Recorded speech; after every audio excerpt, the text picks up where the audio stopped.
मौलवी साहब जल्दी में निकाह पढ़ी वठ मट समस त छोकरी हा कई वरी मथो सियारो पियो तो अचे। अरे निभागा तकड़ छाजी दे निकाह पढ़ाण आयो त पढ़ाईंदम नी निकाह। सियारे में अञा टाइम पियो टेंशन न वठ। हाँ हाँ जल्दी करे। हाँ निकाह शुरू थई। अंब जी धी अंबड़ी कबूल थई। जी हाँ मौलवी साहब कबूल आ। अंब जी धी अंबड़ी कबूल थई। कबूल आ।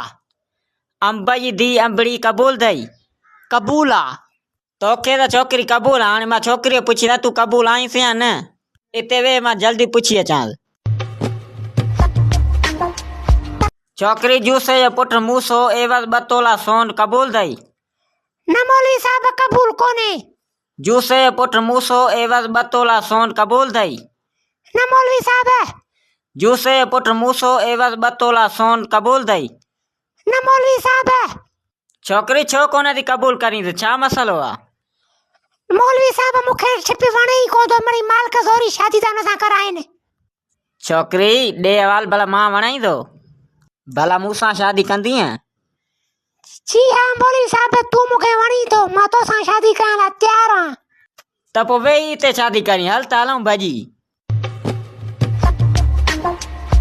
राशिद ॾे हवाल हार पाइण ख़ैर त आहे। हाँ यार शादी तो कयां निकाह पे तो पढ़जे मौलवी मूंखां पुछी हलियो वियो आहे छोकिरी खां पुछा करण। अरे थुक खोड़ तई तूं हिते इंतज़ार तूं करी मुला तुंहिंजी माई भॼायो।